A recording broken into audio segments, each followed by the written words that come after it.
Welcome to the business behind small business. All right. So, apologies right now for those who are seeing this video on YouTube. Tiffany and I are still working on getting the right look and the right feel and the right sound and, hey, the right hair. All of it. So all of the things. Forgive us if you have just begun watching us on YouTube, because we're trying, man. We really are. And just like any small business, we are learning from our mistakes. So in saying that, if your business has started hiring employees or even contractors, you probably know how important an employee manual can be. Even if your business is just you and only you, a procedures manual is also just as important. Writing a manual is much like creating a recipe. It's consistently being updated. It needs to be perfect because, after all, it's how to recreate your business with the heart you've given it. Today, we're going to discuss employee manuals and SOPs, which are standards of procedures. What are they? Why are they so important? And where do you begin? But before we begin, please note our disclaimer. This is available in both our show notes and on our website and should be referred to before and or after this podcast. So I'll take it away, Tiffany. I'm going to try and step a little bit further. I'm going to try and step a little further away because I feel like what I see is I see my pores. So I need I really do have the face for radio. So I am just going to step back a little. Back away. While you talk. All right, let's talk standard operating procedures. First, two bits about this, right? Is that this is certainly one of the the very unsexy part about business that nobody likes until they realize its usefulness, and then people are all over it, right? Once you realize what this can do for you and what it can do for your business and how much time it'll free you up and you as the business owner, you will love doing this. But hey, I was right there with you when I first started, hated doing this, didn't want to do it, thought it was a complete waste of my time, until your business gets to a point where you can't ignore it. And then you have to do it. And then once you start reaping the rewards of it, you're like completely obsessed with it, right? So I get a little bit geeked out now when I talk about standard processes, procedures. I love a good looking SOP, process, policy procedure manual. I do, because it's just like that one-stop shop that people can reference, and I'll hopefully get the same thing out of it and do the things the same way. So when we talk about SOPs, all it means is that it's some kind of written set of procedures or instructions. It's step-by-step instructions. It could be policies, anything usually written that is there to help kind of guide employees on doing things that are technical or really repetitive in nature. Because the whole point is you want them to be consistent. You want to have a consistent outcome and result. And that's where SOPs come in. Now, I don't know. I guess I never called my SOPs. I really like the word playbook. Not that I'm not even that sporty of a person, so I don't even know why I like the word playbook, but I like the word playbook. It's a lot more fun.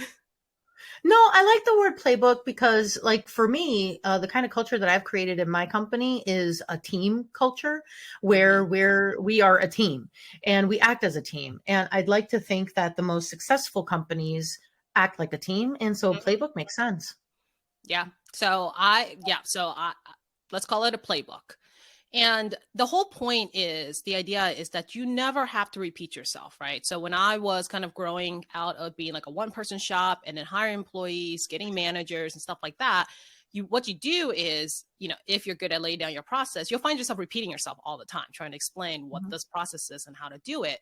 And the problem with that is that you may be consistent, but sometimes the other person hears something different, or they forget, or they wrote it down a different way than what you actually meant. And so writing a set of these instructions and procedures in a playbook really just helps alleviate all that confusion. And it saves time on your end because you're not repeating yourself all the time. And ultimately, I think one of the things that I loved about doing this is you start seeing how much actually lowers your training cost. You're not, again, you're not spending time and wasting time on this confusion and like this kind of fog of how to do things. People have something they can literally go to and look up the answers themselves if they don't know how to do something. And it's also great for them because it gives them time to actually spend learning how to do it themselves. And people need that space and time. They need that space and time to look and reference and then kind of work it through their minds and really learn and absorb what they need to do on their own like initiative. So as an owner, I started seeing the fact that, you know, I could start managing the business from afar. And the great thing is kind of like what you were saying, Savannah, this is kind of a living document, right? So it's not like you chisel this in rock and you never change it again. This is kind of a living document. So at first it's a ever evolving document because maybe it's a new process and you're trying it for the first time. So there's a lot of trial and errors. You have to make updates and changes as you go along. And then eventually you start changing it because your company's evolving. So as a company, as you reach different levels and stages of your company, then your process and procedures will also change to kind of keep up with that evolution. And and sometimes it can be the source of your evolution. I feel like at least when I was writing mine, I started to identify weaknesses in my company, and it forced me to change things because I had started writing things down. So it can also be a source of evolving. Yeah. And if you, which I'll go down in a minute about what you can actually put in this document, if you're a visual person, like I was a visual person, you know, I started creating visual workflows, right? And so when you build a culture where your staff really understands the importance of these processes and you hire people who have a natural inclination to actually follow processes, then if something doesn't work out the way you don't want it to work out, you can immediately look back at a process and kind of pinpoint, okay, what part of this process do I need to change? And that makes things so much easier than this kind of convoluted, abstract idea of how something should be working. And then you have a million variables because everybody's doing it a slightly different way. So that being said, let's go through a little bit about what SOPs are, how to actually create them, what's in them. So a lot of these ideas I did get from a website called beekeeper.com. Yeah, you heard me right. Beekeeper, like the bees. .io, not .com, sorry. Does that make us the queen bees? maybe. So they had a great document which kind of laid this out. A lot of points I also agree with. So I'll make sure that we put the link in the show notes below so that way you can also reference and they get credit for some of these ideas. And a couple of stuff I kind of weaved in myself. So one, first and foremost, like I said, it doesn't have to be fancy, right? Like you can add the flurries and the colors and all that fun stuff later. All it needs to start with is a Word doc, right? It can start with words and you can build upon that, but it doesn't have to be this monumentous like presentation that you have to create. Then at the very basic, every document needs to, of course, have a title because, hey, people need to know how to look it up. It should have some kind of intro to it. Personally, like in my intros, I like to put in there why this SOP is important to kind of give the reader a little bit of context of where this particular SOP kind of fits in and maybe the greater scheme of things. Then you want to, of course, include the scope. So, you know, what exactly does this SOP cover? Also, who's involved, like who's who, like what roles and responsibilities maybe that are part of this SOP. Always good to have a glossary or some kind of definitions page, especially if you're doing something super technical. And then you can also include maybe a step-by-step process or maybe even a checklist. So maybe it's like here's a checklist of things you want to go ahead and go through just to make sure you've, hit all of the step-by-step like instructions. And those are always pretty useful for especially somebody who's new to the process to learn. Then you want to make sure you're identifying your audience in a sense that like for example, when I was writing my SOPs, I was also hiring a lot of employees who have only 1 or 2 years of work experience, 1 or 2 years of maybe even bookkeeping experience. So because they're a little more entry level, when I made my SOPs, I made sure that it was speaking to their level, made sure I went out of the way to extra define certain things that I know that somebody of 1 or 2 year experience wouldn't really know. And so that way you want to make sure your SOPs is also speaking the right language at the right level to the people you intend to read it. Then, of course, you want to break down your process logically, right? That this is not a work of fiction, people. This needs to be something that people can logically follow step by step. So it has, sequential or even chronological, whichever way, but have some way that you're actually breaking down the process logically. Naturally, also be clear and concise, because nobody wants to read a book, man. Like, nobody does. Right. This Right. is not that interesting. It's one of those things of like, let me reference this, get to the point. Mm-hmm. Let me get my work done. So Yep. be clear, be concise. So one of the things that beekeeper.io had mentioned was to survey your employees before you actually put together this SOP. I think that's really up to you. Personally, I didn't survey my employees, but I did solicit feedback once it's actually put in place, because it is helpful for the people who are actually using this to tell you what works, what doesn't work, what's clear, what needs to be refined, or what needs to be changed. So I would say feedback is pretty important. Now, this other part is, I kind of laugh at it a little bit because it is really dorky, but I think it's actually needed, because at some point, you're not going to be the only one writing these SOPs. So ideally, if you do it well and you set up a good process, you'll have your managers or other people on your team actually writing these SOPs for you, especially for new processes you build. So I actually created an SOP for my SOPs. That makes sense. That's why we're friends. I have a process for my processes.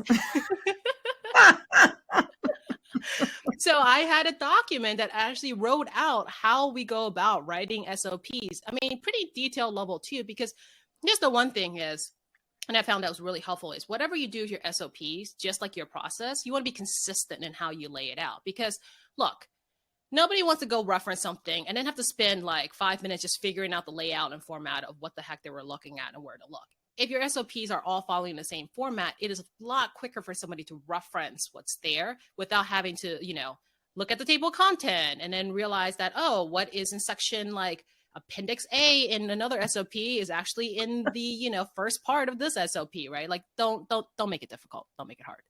Mm-hmm. So yes, I had an SOP for my SOP. So and then the other thing is what I was alluding to earlier is use visuals, use illustrations if that's your jam, right? Like I use flowcharts because that's my jam. I'm a visual learner. I just like to see things in order to really understand them. You can do that too, but of course, don't get too fancy, because if it's getting in your way and you now feel like you're, creating some kind of like project for school and the pictures are actually in the way of your words and what's important, don't get too fancy. But, do stuff that is actually useful, that's actually user-friendly, and especially when you're trying to explain something very complicated in your SOP. Visuals are really important.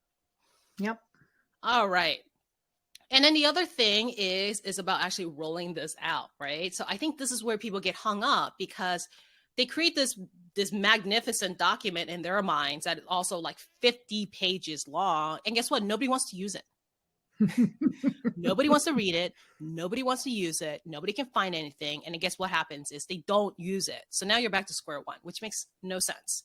So the whole point is you got to think about what you're doing when you're doing this is making it so easy and so convenient that people can use it all the time. So do things like put it in a place where people can find it. That helps a lot. Ideally somewhere on the cloud, maybe even a printed copy if you would like, if people are a little bit more like, textual learners, whatever. But having something on the cloud, of course, is really easy to reference. Then, of course, write it in a very easy manner to digest, and then keep it updated and keep it relevant. And that's the thing too, right? This is not let me write it once and then I'm never going to like update it again. And now it's gathering dust in the corner. This is something that has to keep updated so that your users will actually want to use this. And, once you're done with the core stuff, then you can get a little fancy and maybe interweave some of your brand in there, right? So in other words, like if you're supposed to be a kind of very casual, very hip, very cool company, right? I would say that the words you use in your SOP should kind of reflect that. Don't use corporate boring words in there and then expect that, people wouldn't look at this going, ugh, it's terrible. So you can certainly do some of that in there. And then I want to say that one of the reason people resist SOPs is, of course, we can argue whether or not this is true. I think a lot of people think that if they have SOPs, they're going to turn their people into robots that don't know how to do anything except read what's on the paper and just follow it step by step. And that actually isn't going to happen. No, I don't agree with that. Yeah, I don't think I agree with that. I think people feel like it's a lot more constraining than it is. But this only Hmm. happens if your approach to reinforcing your SOP and your culture, like, is to basically you want to control how your employees think. And Hmm. not to name any names, but I'm sure we all know some business owners who are a little bit of a control freak like that, right? A little micromanaging. Very much I'm so. sure we have clients who are like that, right? And that's where you kind of get Very into much this so. whole idea of the fact that, you only want your employees to do exactly what you say. And that has more Hmm. to do with your culture than your SOP. A good Hmm. SOP is actually seen by your employees as something that's really helpful to them. And they actually want Hmm. to reference it because it makes their job easier. It helps get them onboarded faster so that they can actually start providing value to the company as quickly as possible, rather than having like some panic induced attack the first week they're on a job because they're wondering if they're doing anything right because they weren't given anything to follow, and whether or not they're going to lose their job Yep. in a week or two. So Hmm. if anything, I think it's great all around. And I will step off my soapbox. So I feel like this all kind of references retention and culture. The SOP is so much more than just written instructions. It's again, it goes back to what I said before. It's like the recipe to what makes your company the company, like Acme company or XYZ company. That's what this is. But also it has to at least showcase your heart in it. And like when you look in a recipe book, it'll have Mhm. like a note or tip or something like that on something that you could do or some ways that you could change it. That's essentially what this manual or these processes are, even though they are written out like after step one, you do step two, after step two, you do step three. Even though it's written that way, there are movable parts too. There are parts of it where the person has, I guess, free will, if you will. So, That's you very know, true. Free will is a good word for that, though. yeah. It's not your grandfather's like, days of SOPs. It's not like filing cabinets with racks of binders Hmm. of paper and stuff like that. It's Hmm. not like, it doesn't have to be like that. It's certainly not like that anymore today. So Hmm. Absolutely not. So I know some of what I'm going to say is going to overlap what Tiffany said, but oh well, I'll sorry. say it anyways. Anyway, I'm going to say it anyway. So typically an SOP is going to have a title page. And if the standards of procedure manual is long, table of contents to include page numbers is helpful. Mm. Oftentimes there will be more than one person writing the SOP. So you'll want to have the names of the persons, or if it's a division of people who create and approve the document, include that as well. If your company has departments, you may either want to divide your standards of procedure manual according to the departments or write separate ones for each department. Include preparatory information like what the purpose of the SOP is, what the scope of it is, and of course, what the rules and the responsibilities of the people who are carrying out the processes outlined, and the manual if there are any safety guidance that must be complied with or anything that aligns with OSHA. You're going to want to include that as well. If you have procedures or processes that are complex, it may help to break them down into steps with detailed information included. Visuals such as graphs, diagrams, workflows. I like to use Loom, a screen recorder, and that can help people understand it so much better. If necessary, you may want to include references and a glossary to highlight any additional sources or further explanations discussed in previous sections. So you got that out of the way. Where are you going to begin? There's really no cut and dry way to draw up a procedures manual. I think Tiffany made that clear. Sometimes your manual will be a collaboration of multiple types of formats. You may want to step back and consider your company as a whole and start creating a list, especially if you have a large, complex, or multi-level company.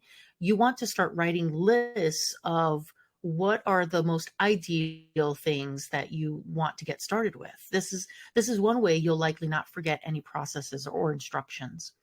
A checklist can also be good as part of a process, especially if that particular process is short with very few decisions to be included. For example, if you have a procedure that is done every month in the same manner, and maybe it takes 5 steps or less to do, a checklist could work instead of a process. So maybe the process you have has a hierarchy of responsibilities. For example, it may start with a ground level person and it has to work itself up to a supervisor before the process is complete. An organization chart could be helpful for a complex procedure. If the process is less about hierarchy of responsibility and maybe more about a hierarchy of steps, you may want to draw the process out with the steps in place to better understand where decision points are made, where critical decisions happen within the process, and descriptions of the procedures are written out step by step. So these are there are some processes that make more sense when they are visualized. Putting these processes into a flow chart will help to show how certain processes are related to one another, conditional logic, and then what the flow is of the entire process as a whole. Whatever style you choose, just make sure that you are consistent. The last thing you want to do is create a highly complex standard of procedure that is so complex, no one understands it. You got to keep the style consistent, even if you're using different formats, and do your best to say the most with the least amount of words.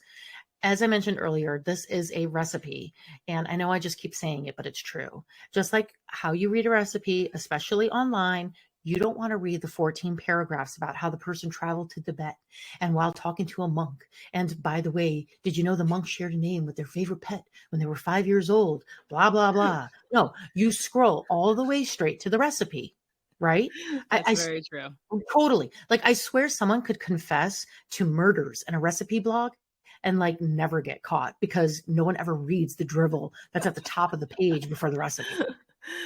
I think that's a very good plot for a book. Mm. Anyway, keep your details short and to the point. The meaning should be inferred from the descriptions. So it helps to map out your processes either through a chart, a diagram, or a short video. Words are often better understood when there is something visual associated with them. Once you've mapped out the processes, test them out. Work out the kinks and then test again. You want to ensure you've not only left no room for error, but no room for questions either. So we've said this before, your SOP is a living document. It will likely evolve just as your business does. Revise your SOP every 6 to 12 months to ensure your employees have the most up-to-date and relevant information on how to do their jobs. It may help you to create a template and then use the same template for every process. Whatever it is that works best for you and your company, make sure to follow the same process for your processes. And before you know it, the entire SOP or recipe of what makes your business yours will be complete. So we've talked about the what and the why and the how. So now let's talk about the when. When do you think a business should start writing their SOP? So I think that I don't know if you I think I kind of know what your answer is going to be, but I think that it's when you start working with other people. So I think that as a one person shop, especially if you're new, you're still figuring things out, I would assume that your SOP, even if you have one, is probably going 50 different directions anyways. I think that it's better when you have somebody that you're working with. So, I mean, regardless if you're hiring an employee or you're hiring 1099, whatever, like somebody you're working with, that's maybe part of the company servicing your customers or something like that. I think that's when you need to start kind of laying it down in words what your process is, right? And it may not be something you enforce, or maybe it's not something that you even show them yet because you only have one person. But for you as the business owner, like it is for me, it helps me think through things. I'm just not spewing out like request instructions that conflict each other and probably just, frustrates the heck out of the people I'm working with. It makes you kind of organize your thoughts of how you want to do this. And it makes you identify areas that, I don't know, maybe isn't that clear and isn't that pretty. And you're finding yourself, it's hard for you to figure out the words of how to put this on paper, which means you probably overcomplicated it, to be quite honest. So I think that's probably the earliest. I think anything earlier that I think you may just spend a little too much time trying to figure out how to write it down while you're trying to figure out the business. So Yeah. I would say the earliest is then. I mean, and certainly I would not go beyond like 2 or 3 employees and then start doing this. I think you should start a little bit earlier and just know that you're going to refine it, right? And you're going to keep changing it over time. You? So I feel like, yes, you should probably start when you hire, but I also kind of feel like it would Knew be that but is best coming. for, yeah, but it's not a very big butt. It's a very small butt.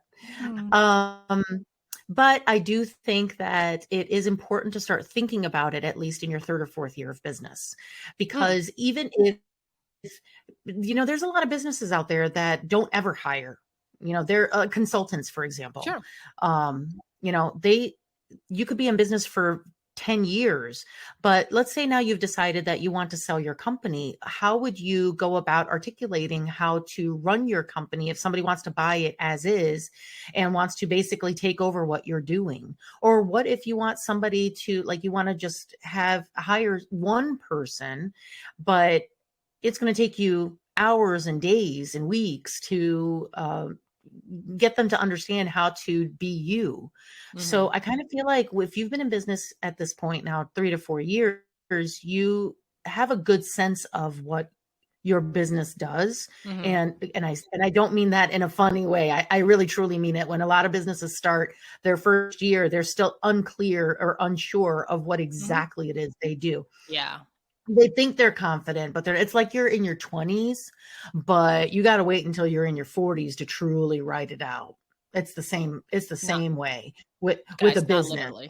Not literally. Yeah, no, not literally. I mean, like in your 20s, you think you know who you are, but it's not until your 40s when you're like, oh my God, I was an idiot back then. So it's kind of the same with your business. When you first start your company, you're like, oh gosh, in the first 2 years, you realize, oh, I'm really offering these things, not the thing that I thought I was offering when I first started my business. Yeah. I think it's kind of that maturity. So, it's a good mile marker for when you should start thinking about it. Yeah. And you bring up a good point, because you're right. There are a lot of companies like, I can completely see people doing like e-commerce companies and online companies where they can be by themselves all the time, but doesn't mean that they don't have processes that they follow over and over again. You do or it could be a husband and wife team. Yeah, it could be a husband and wife team. And to be honest, if it's a husband and wife team and something happens to the marriage and then the business now is on the chopping block, you're going to need that SOP anyway. Yeah. So I like the time factor. I think you're right. I think if you've been in business for 3 or 4 years, then like 3 or 4 years is a good kind of trigger of, now it's really time to get this down on paper and get it stored away and actually written somewhere and update it regularly, because you've been in business long enough that you probably have hopefully you have some kind of structure already set up. Oh yeah. Yeah. Oh, for sure. Of course I'm right. I'm not just all looks. Fine. I'll take your butt this time. Sounds good. All right. So we are now going to dive into the raw truth.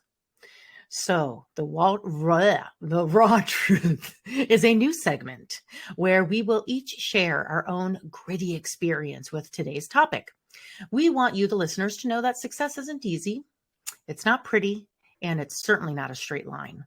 We hope you will hear our cautionary tales and learn from them. Dun, dun, dun. All right. You first. Okay. I got 3 points to my truth that I've learned over time. First thing is, this takes time. Yeah. I mean, I'm not kidding. Like writing all the stuff up, like, oh my gosh, it is the most brain draining, like the first run through of it, right? Because you're starting from scratch. It takes so much freaking time. Like it just takes time.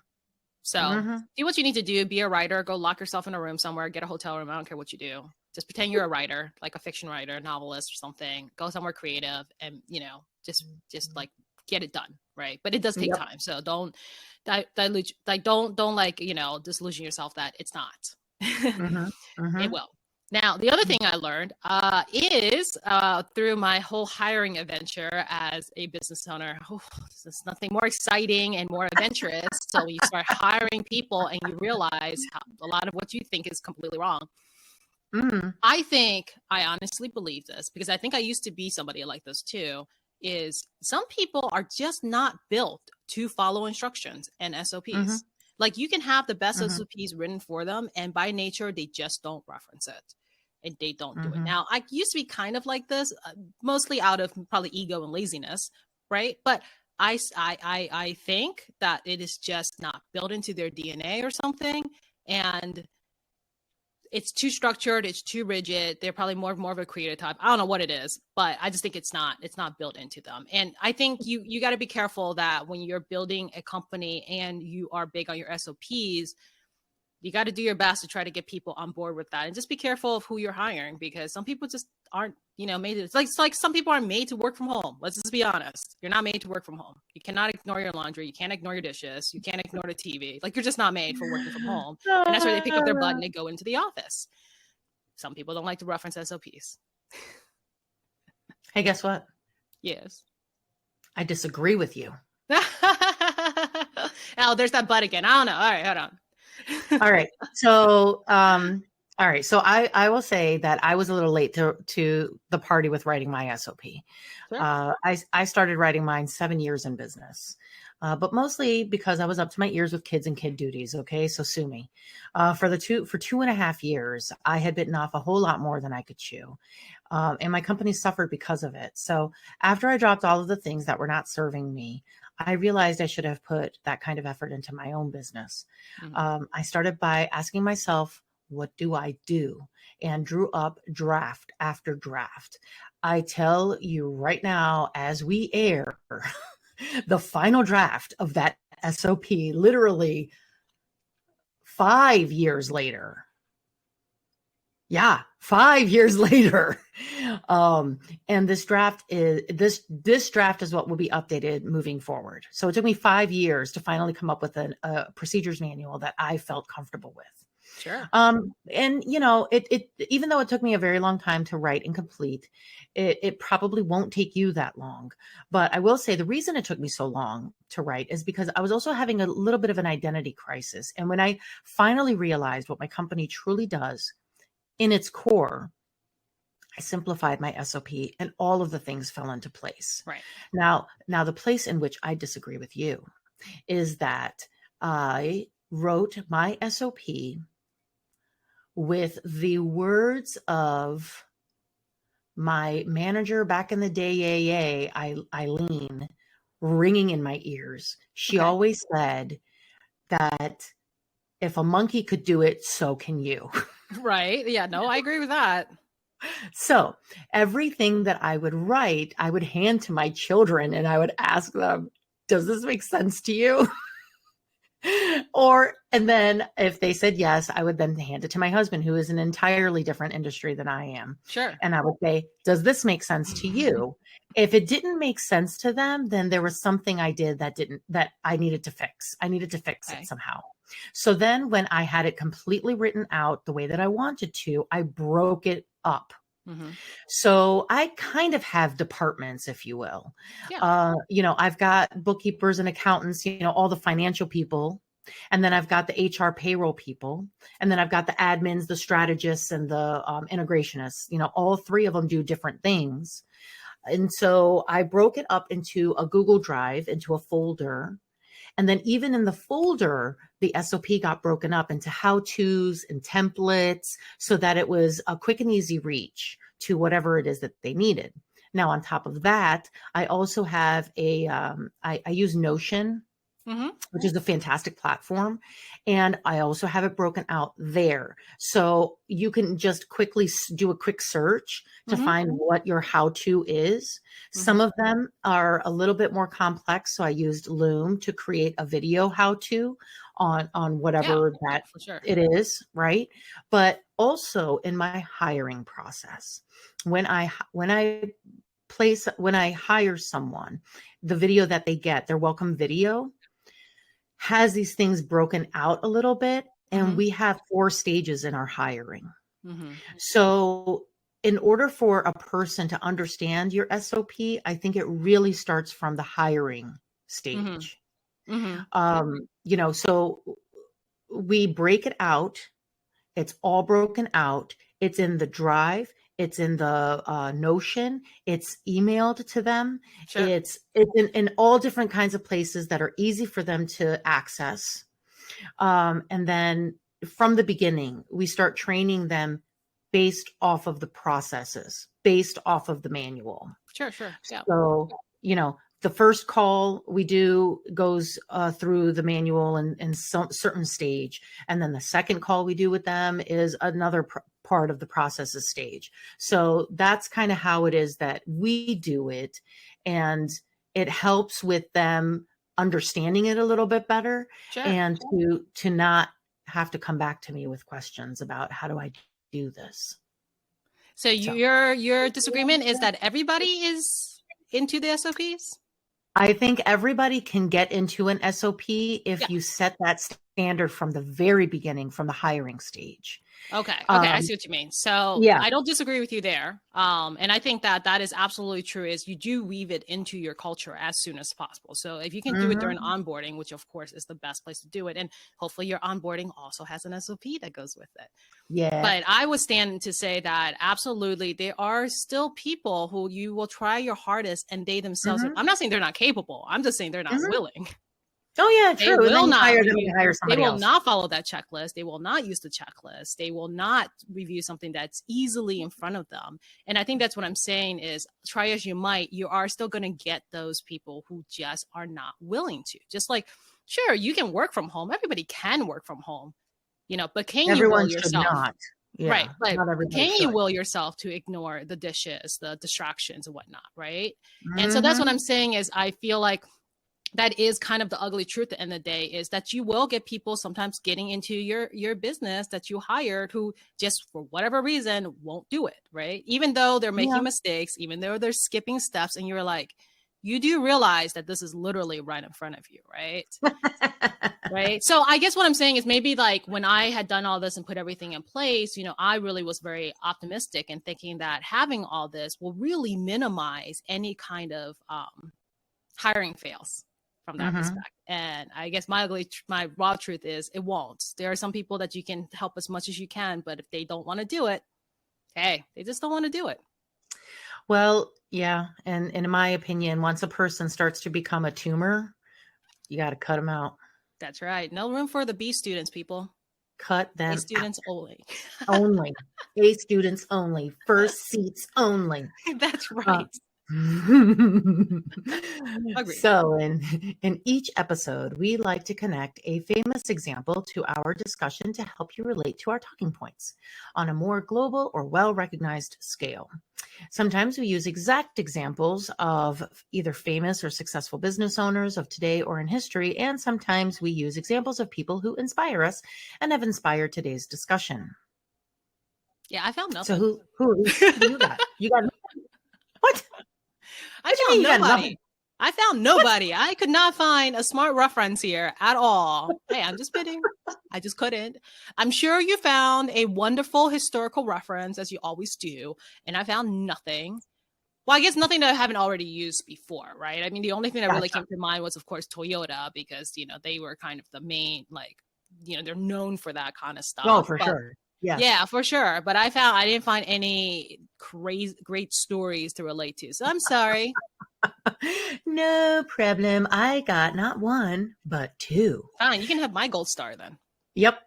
I'll take it.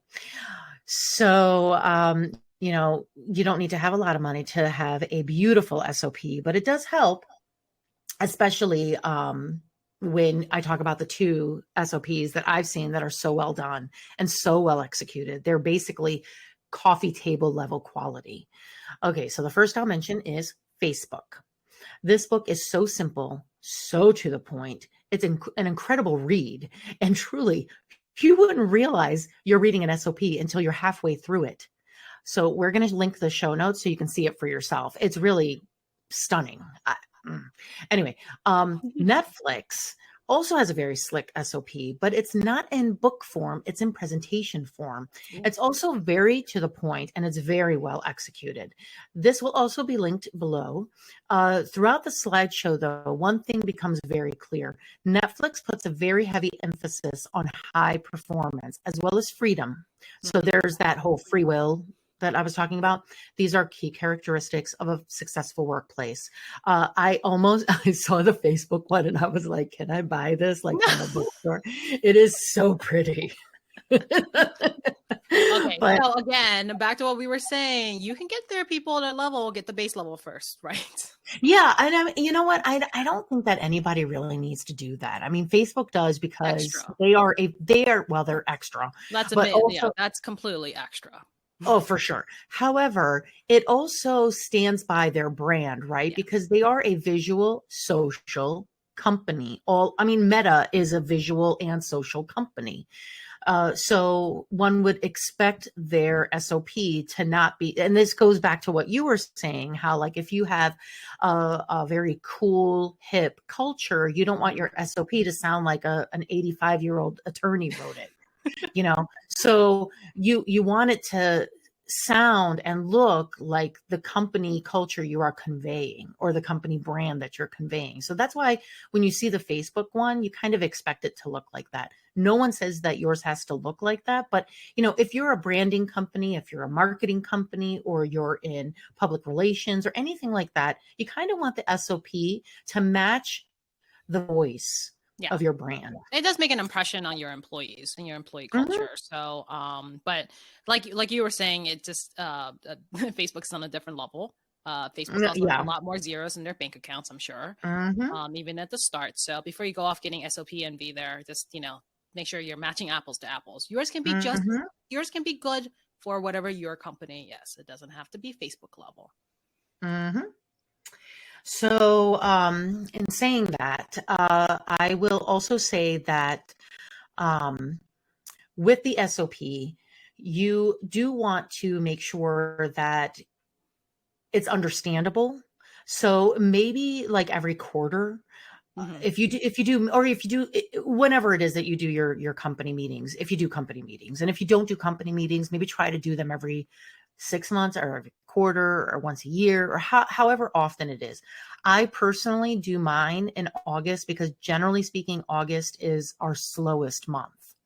That's when I have the most time to spend on it. Hmm. Okay, so what is it? Is there anything here that we don't understand? Is there anything here? That's usually when we do our review of it. Yeah. So that's something that we didn't mention earlier, that when it comes to writing your SOP or even sharing the SOP or any processes, it's probably best to do it during if your company is seasonal or has an ebb and a flow. I mean, That's a good obviously, point. Don't change the process up in the middle yeah, of a really busy season. You will not be for appreciated sure. for that by any For means. sure. But also it speaks to when you're like, oh, I never have time. Well, you probably have a slow season. Every industry has some level of a slow season, if you will. So that's probably like put a marker as to that's when you're going to do it. And if you're honestly that busy, which hey, good for you. If your company is that busy all year round, all 12 months, it means that you are doing well.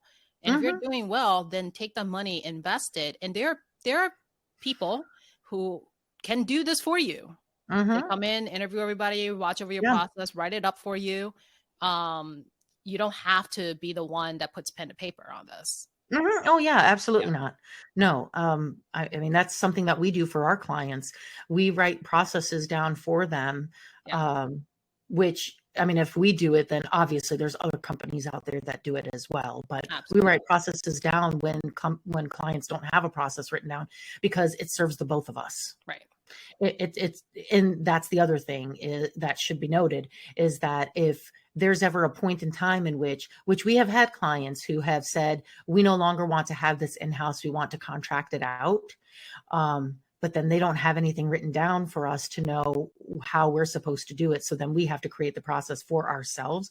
Hmm. But that's another reason why you may want to write these things down, is that if you do have employees, or you do have things that are in-house and now you want to hire a third party, or you want somebody outside of your company to offer it, you want to be able to tell them how to do it, because if you can't, then it's just going to take them twice as long to figure out how to do it because they're having to figure it out from scratch. Yeah. And So that costs time, effort, money. money. So with each episode, we like to share either books, tools, apps, platforms, or anything we think is a next step and connector to our discussion. So if you like our subject matter and you want to learn more, you'll have a great place to start. So I think there are a lot of fans of SOPs out there these days, people who have built platforms basically to make it easier for all of us to actually write, store SOPs and have users use the SOPs. So I haven't used these two companies before. I've just kind of looked over it. Yeah, they're definitely, they do really well with their SEO because they certainly turned up on the first page of Google. But I mean, of course, like, you know, I did look into it, and they are kind of cool, right? Like they do have made something that is seemingly boring to something that is actually maybe useful and kind of fun to use. So beekeeper.io, of course, is where, you know, I was referencing a lot of the information from. This is what they do, right? This is their platform. This is what they do. The other one is Trainuals. It's a combination of the word training and manual. So it took me a little while to figure that one out. That's pretty cool. It is, but they also make theirs is kind of interesting because they not only have a platform for it, but they also have like these tiny little hardware devices that can actually be attached to something, right? So their advertisement, which really worked because I kept seeing it all the time, and I'm like, oh, okay, training. So when I was doing this, I was like, oh, that's right, I saw that. But the whole idea is like they'll have people who are like maybe in construction or maybe you're a cleaning company, and these little like devices can attach to maybe like your something in your purse or your keychain or something, and it's like immediate access all the time to all of your training manuals. So that's really cool. Yeah, it's just kind of a cool feature. But you know, like we said, this is not your, you know, this is not your grandfather's recipe book anymore. There's just so many ways to make this interesting, make it useful, make it easy for everybody that's involved. So definitely check those out. I'm sure there's a few more out there that you can also see. Oh, absolutely. So I have some apps and tools to share to help you get started, and they're mostly ones that I use. I think Lucidchart is a great tool for creating workflows. You can either choose from their templates or build one from scratch. I also really like Loom to create videos for processes. I really wish I got kickbacks, but alas, I do not. But it's not going to deter me from also recommending. Oh my gosh, you're going to mention it, aren't you? Process Street.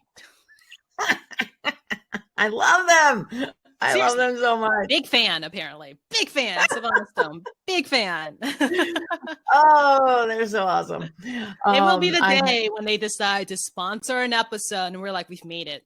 God, is it possible to be a fangirl of a process platform? I say yes. You can insert conditional logic. You can share it. I love utilizing Zapier with it. I've got this great process where a Zap will pull from my Gmail and then create a Process Street list. It's so cool. Or when a client signs on, it's part of our onboarding checklist. I mean, I could go on and on, but I love Process Street. I will say that I also really like Notion.